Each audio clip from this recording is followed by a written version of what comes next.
c'est la vice-présidente de l'Assemblée nationale qui appartient au groupe Horizon. Donc c'est une copine d'Édouard Philippe, ce qui déjà intellectuellement positionne un bonhomme. Voilà.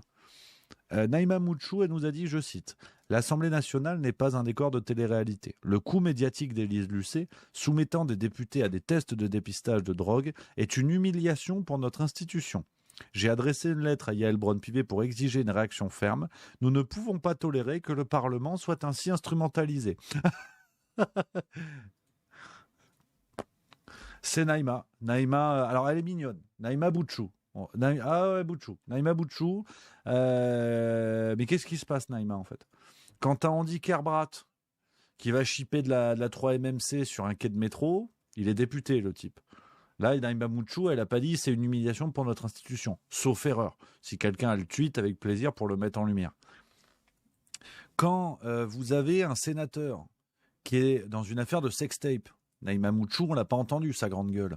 Quand vous avez l'affaire Joël Guerriot, qui tente d'abuser d'une collègue députée. Alors lui, il est sénateur, il a tenté d'abuser d'une collègue députée en la droguant. Et on a appris après coup dans les médias que la drogue, des deals de drogue avaient lieu dans l'enceinte du Parlement, notamment le Sénat. Elle est où, Naïma Bouchou, à ce moment-là, si tu veux? Donc quand Élise Lucet vient faire du buzz, évidemment, c'est son boulot, de toute façon. D'ailleurs, comme un député aujourd'hui, au rythme où vont les choses, elle fait du buzz avec une séquence à la con.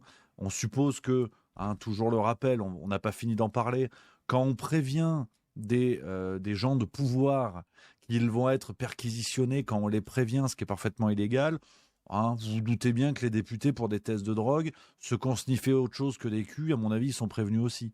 Donc, cette séquence, elle n'a aucun intérêt, en vérité. Ça a de l'intérêt si demain, il y a une descente de police à l'improviste. Surtout quand on sait que la drogue circule ouvertement dans le Parlement. Ça, d'ailleurs, ce serait nécessaire. Dans les points de deal, les policiers ne te préviennent pas. C'est pas Élise Lucet qui vient faire des tests aux dealers. Donc si le Parlement est devenu d'une certaine manière un point de deal où la drogue circule, ce que nous ont dit nos médias eux-mêmes, je vous renvoie un dossier de Marianne qu'on avait parlé il y a un an environ. Normalement, on fait une descente de police. On n'envoie pas Élise Lucet. Une espèce de Dora l'exploratrice de l'actualité. Bon, elle est sympa comme tout, mais on s'en cire, en fait. Sa séquence, c'est pour le buzz. Mais je trouve ça assez bluffant, en fait, que Naïma Mouchou, elle dise une humiliation pour notre institution, elle a dit. Putain.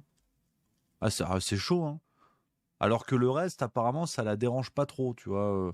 Les autres affaires, les scandales de son patron, Édouard Philippe, tu vois. Là, il n'y a pas d'humiliation. Macron qui pisse sur le Parlement depuis des années, il n'y a pas d'humiliation. Là, ça va, c'est bon. C'est une journaliste qui vient faire un reportage. Ça, par contre, c'est une humiliation. Donc voilà, vraiment, je voulais vous parler de ça, les amis.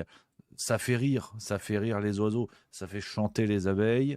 Mais Naïma Mouchou, pompe à vélo, énorme pompe à vélo évidemment.